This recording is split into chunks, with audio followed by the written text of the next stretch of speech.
c'est la nuit. Pluie. Les lumières du cinéma se répètent par terre. La foule sort, se disperse. Reste deux femmes et un parapluie. Yeah. Voilà. Okay, hello and welcome to another episode of Poetry to Your Ears podcast. And Hello. today we're joined by Georgina. Hiya. How do you go? What's your poetry handle? My poetry handle is just my name. I haven't given myself a fancy name. I'm just Georgina Langford on pretty much all socials and in performing and real life. But my friends call me George, so if it's easier, you guys can call me George. Ooh, exclusive info. So Georgina Langford is a Brighton writer who focuses on the millennial experience. She's a former music journalist turned poet and author whose debut novel is a coming-of-age story set in 2005, due to be published next year. Congratulations. Thank you. She runs a Substack called Millenial Horror Story, publishing essays steeped in mid-2000 nostalgia and subculture. She is also working on her debut poetry collection. Do you have a name for your poetry collection yet? I think it's probably going to be under the same name as my Substack, so Millenial Horror Story, because it's all they're quite interlinked in themes. So that was like the title that I was going to save for the poetry collection, and then I couldn't sit on it any longer, so I used it for the Substack as well. But hey, they call it, being a personal brand, don't they? So Yeah. that's what I think that's going Then to be people called. will link this to your name now. Yeah, hopefully. Hopefully it's kind of a terrible title, but How did you come up with the title? it was a stupid kind of brainworm, just because I'm a big American Horror Story fan. It kind of tied together in the horrendousness of being a 36-year-old, or not horrendousness, but the life that I've lived and the life that my peers are living and the stuff that we're dealing with in the world that we've inherited from the previous generation. So it's not all doom and gloom, but I wouldn't say I don't think any millennial would say that our existence is easy. So that's it's a bit tongue in That sets cheek. the tone to your writing. Yeah, plenty to write about. We first saw you at Words by the Water, Mm-hmm. and you performed a poem specifically about Brighton. Yes. You're being in Brighton in your 20s. Yeah. And this kind of thing. Yeah, it was nearly the one that I picked for today, just because I do think that one kind of is quite encapsulating of the themes that I write about a lot. Yeah. This city means a lot to me, and a lot of my most fond and most heartbroken, most exciting, most painful memories are in the city. But I wouldn't change any of it. Did you grow up in Brighton? I didn't grow up here. I grew up further in West Sussex, in the middle of absolutely nowhere, in the middle of the countryside. So Brighton was always this beautiful, exciting place that wasn't too far away. Mm-hmm. But I've lived here for 13 years, so I do feel like I can claim to be a local now. It is home. And when did you start writing? I mean, classic cliche dance I've been writing since I was a kid. English was always my favourite subject at school. I studied journalism, became a journalist in various different fields. Music was my favourite area to work in. So I've been writing forever, basically. And did with your music journalism, did you do the traditional kind of entry into it by going to loads and loads and loads of gigs and writing free articles and this kind of stuff? Kind of not. I mean, I actually, my career in journalism started in fashion, but music had always been such a big part of my life. I didn't listen to music as a teenager at all until I turned 18, and then suddenly discovered this whole world that I'd been missing out on. Really? Became obsessed. That's so unique. It was weird. I was quite a sad teenager. I was very insular. I was reading a lot, so books were much more my thing. And expect a music journalist to be embedded into music all the time. I kind of gave myself a crash course. I think that's what made me so passionate, was that I just had this whole other life open up for me. And I was always going to gigs. Being part of my local music scene was a massive thing for me, but I was working in the fashion industry, which actually didn't correlate, because a lot of people in fashion aren't that bothered about music. They kind of see it as a really silly secondary thing. People that love fashion, and that's the only art they can see. So I just halfway through, or midway through my fashion career, just decided that actually my heart wasn't in it anymore, and I wanted to be writing full time about music, as opposed to just doing it in my spare time, writing about my friends' bands. I was always interviewing people and taking photos and getting myself involved in music, because I can't play music, so I'd always be around it. And then just shoehorned my way into the music journalism side of things, which was quite hard as a girl, I have to say, in the sort of late 2010s. Wasn't the easiest. Some of that subject matter find its way into the poetry collection. I think it probably will. The poetry collection is obviously a work in progress, but it's happened quite naturally that I'm just dipping into different areas, different time periods of my life. So that Welcome to Brighton poem, the one that you first heard, obviously references, about sort of 2013 in Brighton, but I'm gradually working my way backwards to sort of 2009, 2005, obviously when my book's set as well, and kind of each time period is getting kind of 3 or 4 poems around the memories of that time, kind of dedicated to it. Just kind of that's... And what's your story with playing with the different genres of writing? So journalism, prose and poetry. To me, they all feed into each other, and actually that's what's really clicked for me as a writer in the last year or so, where obviously I try and combine all my different skills in that regard. And I think for a long time, because this is actually the first year of my life that I've shared poetry, publicly. Really? I hadn't performed since January. I think you guys would have seen my first performance then, if that and was What's the By the poem. Water? Yeah, I think that was maybe my first one or second. I think it might have been my second, but it was a big leap this year. It didn't feel like you were new at it, though. Yeah, you've got some confidence to that. That's a really big compliment. So I think my journalism skills feed into the fact that I'm a social observer. I'm obsessed with people and people's stories, sharing my own stories, sharing other people's stories. It's something that I just like gather in daily life, and obviously that then massively feeds into how I write. It definitely fed into how I wrote my book, because so much of that is kind of trying to capture the essence of a time period. And that was always something, because I was a features journalist, so I was interviewing people, I was describing them, I was describing their lives, and to me it's all started to become very cohesive, which I'm really proud of, and feels just way more natural. I think for writing, you can't force yourself to be a different type of writer than you are, or if you do, it's probably not going to come across as genuine. And as soon as I allowed myself to just go, you know what, these different forms of writing all have input to each other, then it flowed so much better. I think something that I noticed in your writing is that you take the role as the observer, as you say, and it's like observing people from an outsider perspective. Yeah. It's not like all me, this is all these strong feelings. This is more like I see these people. Yeah. And the poem that I picked, where is it? It's rose gold, and it's about other people getting married. There's quite a unique one of mine, but it came out all in one go, as you can probably tell from the way it's written. Yeah.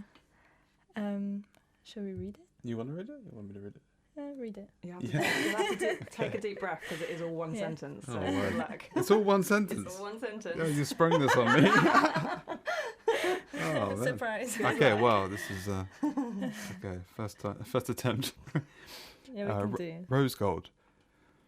What if I had gone for the corporate job, and the Oliver bonus dresses, and the girls' trips, and the Aperol spritzes, and the hinge dates with the marketing director, and the weekends in the Cotswolds, and the 6 months with this one, posts, and the special dinner during the trip to Paris, and the rose gold ring, and Hindu in Barcelona, and the wedding in Santorini, and the group shot of blondes in matching grey dresses, all looking inwards towards me, and the radiant smile on my face for that one glorious day, and the honeymoon in the Maldives, where we both sat on our phones, and the coffee maker from the wedding list, and the going down to the part-time before handing in my notice, and the hours of Pinterest planning and estate agent hunting, and made.com furniture, and the old house that we remodel and document on Instagram, and the arguments about paint, colours, and sleeping on the sofa, and the uneasy feeling about his female colleague, and the checking of his phone and seeing their texts, and the conversation with the ex-boyfriend from school in my DMs that probably isn't that different, and the cold silences and turned away shoulders under ditzy floral IKEA sheets, and the whole bottle of wine, and the creamy pasta and the photo of him across the table, and the unfulfilling sex in the top-rated hotel that looks just as pretty as it did in the reviews on the anniversary trip to Florence, and the 2 lines on the pregnancy test, and the proud grandparents throwing a garden party to celebrate, and the sponge cake that makes me nauseous, and the tests in the hospital to check everything is okay, and the distracted look on his face as he checks his phone during the appointment, and the white-hot rage unspoken in the car, and the flowers left in the sink that Friday evening to make up for it, and the novel on the bedside table that gathers dust whilst I scroll Instagram watching reels of children who don't know they are on the internet made by mumfluencers in America, and tapping like and writing OMG So happy for you! Exclamation mark! Exclamation mark! Exclamation mark! And putting the champagne glass emoji on photos of my friends on holiday, with their left hands placed on their fiancés' chests, and the group shots of blondes wearing matching grey dresses, all looking inwards towards the radiant smiling bride, and I hadn't questioned any of it. Wow. Yes, welcome to my nightmare. Okay, I was That wrong. was a feat. This is about you, actually. This one is specifically Incredible. from... It's from sort of you. everything that I'm in the process of rejecting, basically. Yeah. At the age I am. And Did you write that in one fell swoop? Did you write that in one pretty much, sitting? yeah. Most of my writing, and has always done, in any creative thing that I do, actually, whether it be art or writing, comes to me pretty much fully formed. You know, I'll get like the whole overarching concept at least. Not even if it's not like the nitty gritty details. I'll be like, right, this is going to be it, and I just have to get it out of my head, which can be really frustrating if I don't have time to do like the whole thing at once. But this was definitely one that I just started doing, and it just as you can tell by the fact that it's got no punctuation or anything, but I kind of wanted it to feel like that because I wanted it to capture the oppressive, heavy, you feel trapped sensation that lifestyle makes me feel, basically. Yeah. Yeah. And were you close to that lifestyle before? Did you reject it? Or is it something that you saw from... I've dipped like a toe in, and then I quickly dipped it straight back out because, you know, I'm 36, I don't have any kids, and I knew I was never going to have kids, whereas a lot of my peers, especially the girls that I went to school with, definitely, you know, getting married, having babies was high on their agenda, and even as a teenager I knew that wasn't the life that I wanted. I'm not maternal in terms of children, but I very much care for my friends and my like chosen family.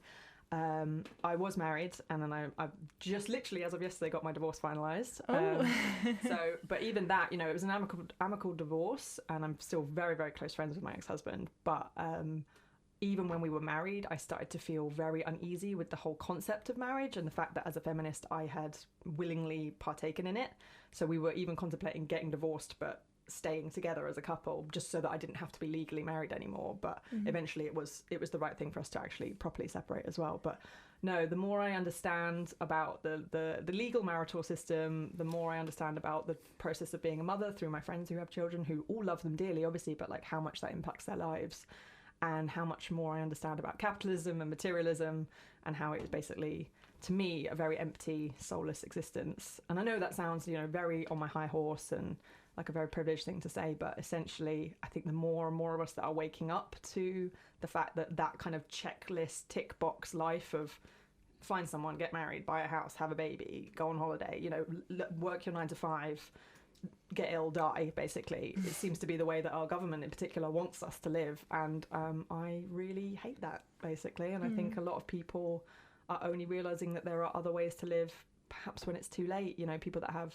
their midlife crisis, or they, you know, split up from their partners when they're in their 60s because they suddenly realise that maybe they're gay or whatever. You know, there are different ways to live, and I think people need to open their eyes to it. So that was my way of going. And you wrote about your experience of divorce on your Substack as well. Yeah, poor guy has been the recipient of quite a few poems. But you know, he's a musician, so he's written a whole album about our separation as well. So it's, you know, it's the recipient. Yeah, it's nice to be on the it other goes side both of ways then. And do you have a difference for you in terms of writing your newsletter and how this kind of your thoughts on divorce, putting a little bit of experience in, compared to writing a poem about your experience of divorce? Yeah, I think with the essay that I wrote about divorce, which is called The Big D, because actually loads and loads and loads of millennial people my age are getting divorced. You know, the stats are very high to suggest that we're all kind of getting out of the marital game. The essay is more about the practicalities, but also the social understanding of divorce, the way people still act as if there's like a stigma around it, the way people respond to the news of divorce. So that's more of like a social observation, whereas my poetry that I've written specifically about the end of my marriage and my relationship is obviously way more raw emotion, feeling, heartbreak. You know, I kind of allowed myself to go a lot more into the grossness of the heartbreak on that one, whereas the essay is more about how other people respond to it and why that isn't okay, because I think we should be celebrating divorce as a positive life choice. I'm kind of intrigued to what poem you've picked for us today then, in light of this. Well, it's not anything specifically about heartbreak, but it is a poem. It's one of the first poems that I ever read at a poetry night, and it definitely encapsulates a lot of the themes, a lot of the nostalgia, a lot of the discovering who you are as a woman, that I think a lot of my writing kind of delves into. Do you want me to go ahead and... Yeah. Please. Okay, it's called Apparently 2012 Was a Decade Ago. And it very much is, about my, again, memories of Brighton from 10 years ago. A certain grime song. I'm back in the bathroom of the second Brighton flat I ever lived in, with Jack, the hairdresser, who looked like an ageing Russell Brand, with grey-white streaks in his hair and a hole in his heart he filled up with booze. I thought the streaks were intentional. They weren't. I'd moved to the city a year earlier, eagerly fresh with the optimism of graduation, overjoyed to finally be working in fashion, hopeful and dreamy and sickly in love with an entry-level boyfriend who I found out, via Facebook, how else, was cheating halfway through our 12-month contract. At the very least, he could have timed it better. An endurance test, 6 more months of sharing a too-small double bed, top and tailed under separate duvets, forcing myself to stay awake so that my toes wouldn't touch his face. The slow brew of seething violence, acid in water, the time it got out of hand, the shove to the floor, the call to a friend. After that, I'd been happy to live just about anywhere. Jack opened the door to the viewing wearing a kimono with a fur collar, a 6-pack of Guinness dangling from his wrist like a beaded clutch. I asked him, when can I move in? And he said, today?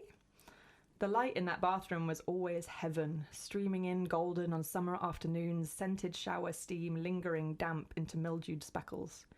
G&T in a mug balanced on white porcelain, no ice, super strong, sharp, sparkling, breaths of possibility and own brand whiskey.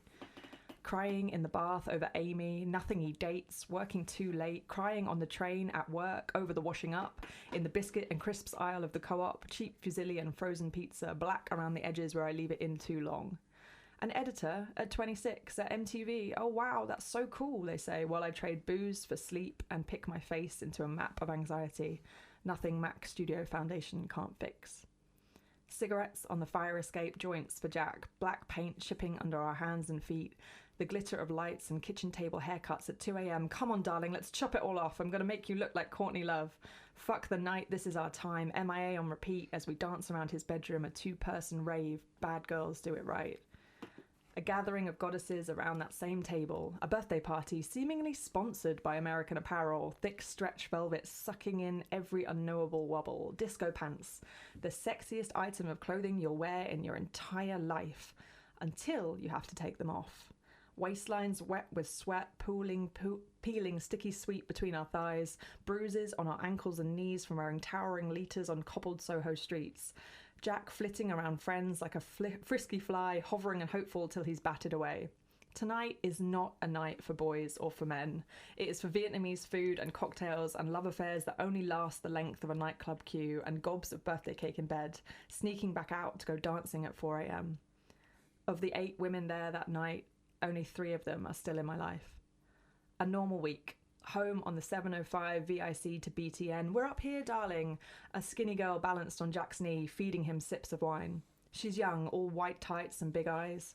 I say hello, but he follows me into my bedroom, bursting to tell me that this is the one. George, I'm going to get her pregnant, going to marry her next week. I tell him to calm down, to wait, to hang on until at least the second date. Jack was orphan young, so he's a heat-seeking missile for love. It never works, and I'll be there to pick up the pieces after another one tells him he's just too intense. He suggests I join them for a threesome, him and the Bambi-led girl, but it's a Monday, and he's like my mad uncle, so I say I'm probably going to have a stir-fry and go to bed instead. When the city felt unexplored, when I hadn't heard every busker before, trains gliding out from the glass cathedral at dawn. Your poetry's hilarious. Thank you so much. It's phenomenal, and thank you. it really encapsulates 2012. I think if you were here for at me that as well. time, hopefully it's a shared experience for a lot of people. And it's almost like an ethnography of Brighton, Yeah, I think that's definitely something that feeds through a lot. I love the how specific you go into, like, I was at the co-op and I got cheap Coke and pizza. It's so I'm very... a hyper detailed person in Yeah. everything in my life. I can't help but see everything all at once. I don't know if there's something wrong with my brain, but I think it's quite common for a lot of writers. We're just constantly taking everything in, and for some reason it stays there until I need it for writing. So I'm very grateful for that. Do you feel like, you live your daily life? Do you feel like when you're writing, you kind of romanticize that, like put it into almost the film of yourself, or? Maybe a little bit. I think I'm an incredibly nostalgic person. And I'm an archivist as well, so I'm like obsessed with capturing memories and keeping hold of them for future. I don't know where this fear comes from, but it's definitely, I'm constantly thinking, how can I remember this? So I guess it's less, I'd say I less romanticize and more, I'm quite obsessed with like the grossness of life, the minutiae that makes us all human. So rather than thinking that everything's dreamy and romantic, which I kind of wish I could, I feel like a shit poet because I can't live my life in this kind of sort of more bohemian way, but actually I'm just constantly looking for the tiny things that make life interesting. I had a friend who said that his view of like beauty in the world was like looking at an ashtray, right? And seeing like I've always seen the beauty in destruction and decay, basically. Or like dirty hills or something like that. I have a poem exactly about that, which is like people don't want to look at the ugly things in poetry, but it's when you think of poetry, you think of the pretty things. But there's so much to tell in the ugly things, and absolutely it makes them pretty as well. Yeah, I don't know. Beauty and imperfection definitely has always been my mantra. So. Yeah, you can really see your prose style here as well. I can see how you can write a novel. Like it's really What's the difference for you when you think I'm going to write a poem compared to I'm going to write prose? As you can tell, the lines are definitely blurred there. And actually, I found that when I stopped trying to force my poetry into being more structured or more rhyme-based or, more formally what would be considered, poetic style, the ideas came out better. So, I'm an untrained poet, so I'm very aware that I've got like a way to go in terms of like my structure. And it's definitely something that I'm playing with in new things that I'm writing. But once I allowed myself to write in a more prose fashion, I felt like the work was still valid as a poem. Yeah, definitely. And actually, it's almost like sometimes I will start a piece, definitely the essays, and be like, oh, what's this going to turn into? Is this going to be a poem? Is this going to be a short story? And it's quite fun to kind of let it decide for itself sometimes. Do you have writers that inspire you in your writing? Yeah, I read a lot. I read a lot of novels, and I'm starting to discover my favourite poets. I feel like that's something that we all kind of work out our poetry, our subgenre of poetry, if that makes sense. I lean towards poets like myself that are more based in realism, shall we say. I discovered Joy Sullivan, who is a writer based out of Oregon in America, and really, really like her work. She publishes something on social media nearly every day. I don't know if she's writing every day. I assume she is. I'm pretty sure she's a professor at American University as well. And her work is very visceral. It is romantic. She's definitely a poet that sees the romance and things. So maybe that's why I'm inspired by her, because she's more of your classic, dreamy, beautiful writer. She's got an amazing poem about oysters, how she takes every man that she's on a date, like dating, she takes him to have oysters just to sort of see his reaction, because I think it tells a lot of, she thinks it says a lot about a person as how they respond to that experience. And I don't know, just little details like that. I really like her. I really like a young poet, I think she might be similar age to me, called Charlie Brogan, another English woman writing about the female experience. Very, very funny. She's got a poem called, I think it's Everything I Love About Girls, and it's just fantastic, just the terms of like the little details of how women interact with each other in nightclubs and in pubs, and how we kind of the way that females can kind of like bond together in that way instantaneously. You can share it to us later and I'll send you some examples. She's great. And do you know the theme that's going to bind your poetry collection together? I guess it's a little bit self-indulgent, because it's quite an autobiographical collection.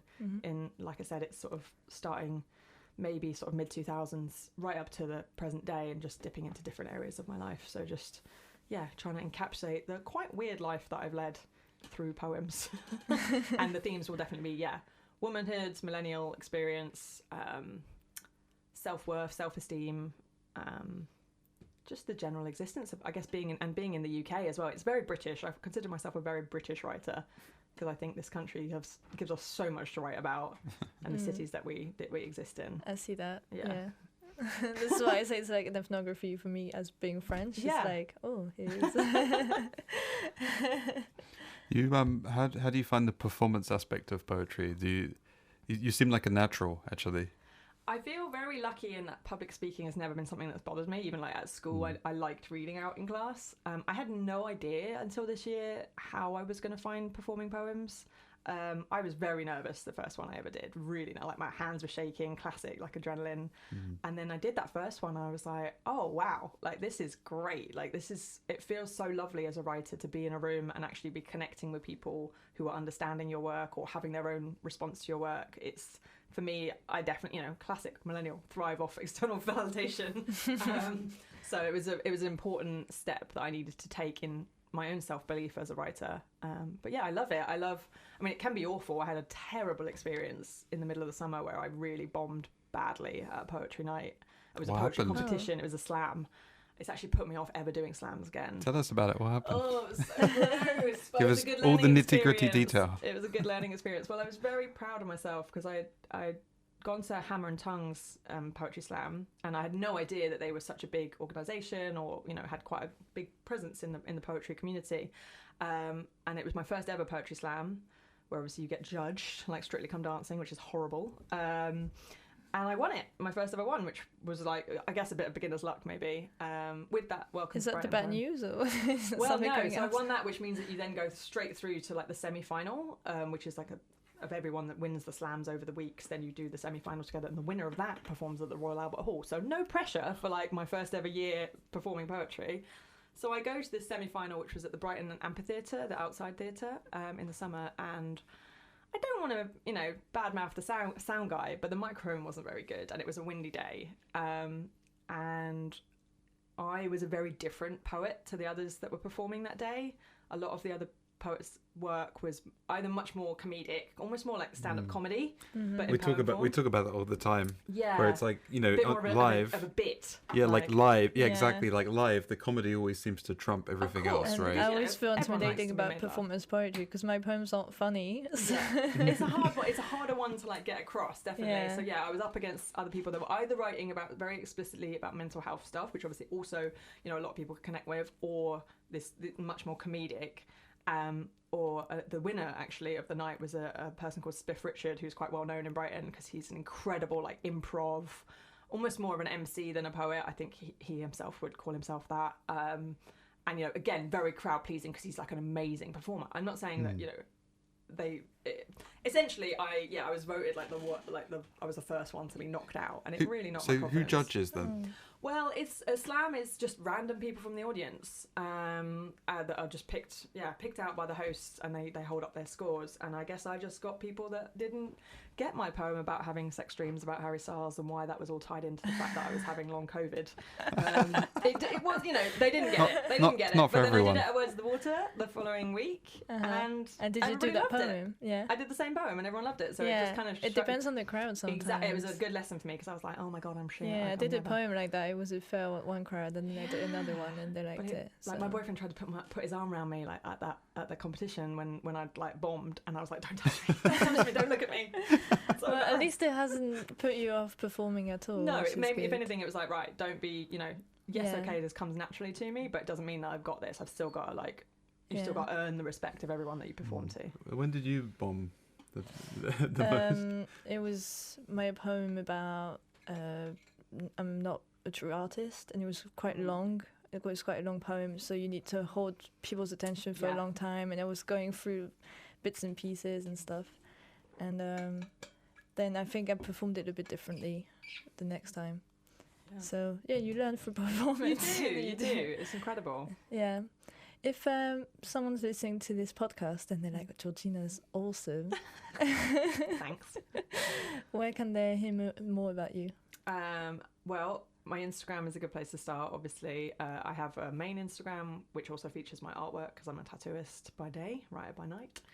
That's just _ Georgina Langford. And then I have my one that is just specifically for writing, which is by _ Georgina Langford. And obviously I also have the Substack that people can subscribe to, as well as the your amazing poetry one. It's a Millenial Horror Story on Substack, which is free, unless you want to pay for a subscription, which would really help me out. I have one paid subscriber, and honestly, I hit the ceiling when I got that notification. I was like, oh my god. We also have one paid You know, subscriber. it really means a lot. So Yeah. that, and then obviously, I feel bad for them because we want to provide transcripts, but Okay, we yeah, can't have sure. it just with one person. No, of so course. if you want to have transcripts for this show, please consider subscribing Please too. support the arts. And then hopefully I'll be able to talk about my book soon, but not yet. But when I do, then I'll shout about that on social media.